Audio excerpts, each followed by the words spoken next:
Hi! Welcome back sa aming channel at magandang araw sa inyong lahat. Food trip naman tayo ngayong araw na ito at pupuntahan natin ng isang restaurant na merong unique na tema. At nandito tayo ngayon sa may Governor's Drive sa may Carmona, Cavite. Nandito na tayo sa may boundary ng Carmona, Cavite at ng Biñan, Laguna. So palabas na tayo ng Carmona at papasok naman tayo ng Biñan, Laguna. Ayan.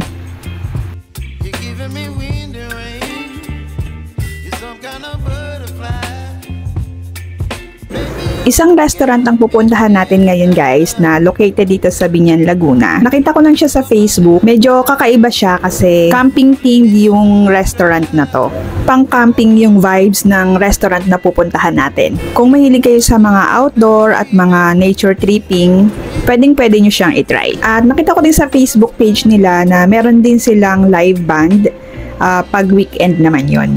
At nandito tayo ngayon sa may Governor's Drive at papasok tayo dito sa may Santo Tomas Road. Liliko tayo dito sa may Pure Gold. Ayan.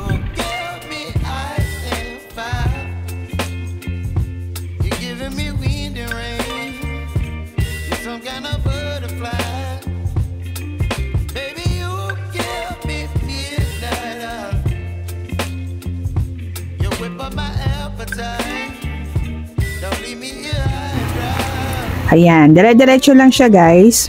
At pwedeng-pwede nyo din siyang i-waste. At yung address naman ilalagay ko na lang sa description box.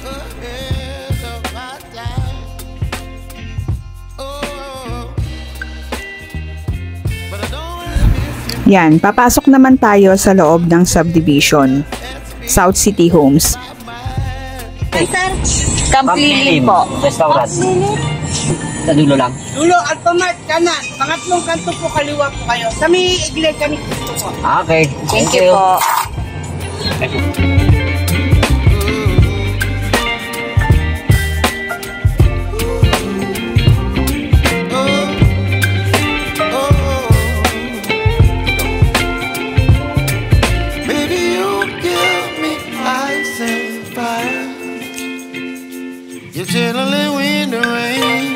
At ito na nga yung simbahan ng iglesia. So sa dulo lang yan, doon na located yung Camp Lilim Restaurant.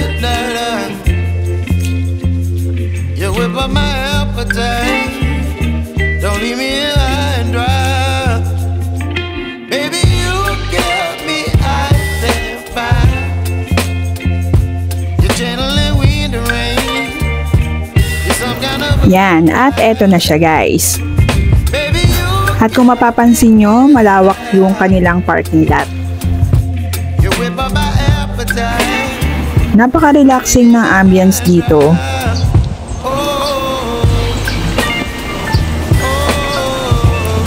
At yung mga tables and chairs nila, pang camping talaga.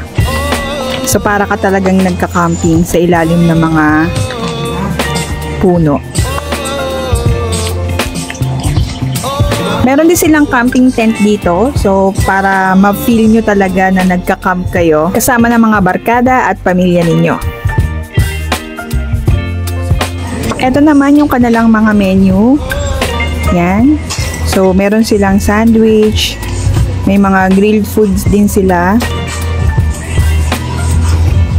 chicken wings, pizza, at masarap yung pizza nila dito guys. At pasta rin, meron silang pasta. At marami pang mga food choices.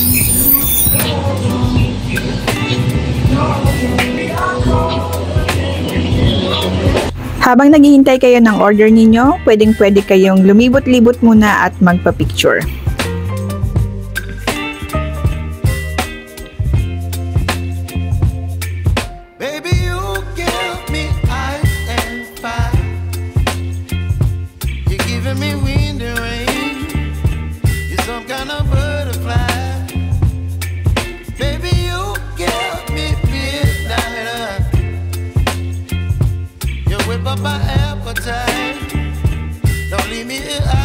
Masasabi kong worth it naman yung pagpunta namin dito kasi napakasarap na mga pagkain nila at hindi pa siya ganun ka-pricey. At syempre yung location niya talaga namang nakaka-relax. So habang kumakain ka, ang maririnig mo mga huni ng ibon. At hanggang dito na lang muna guys, and thank you so much sa pagsama dito sa amin at maraming salamat.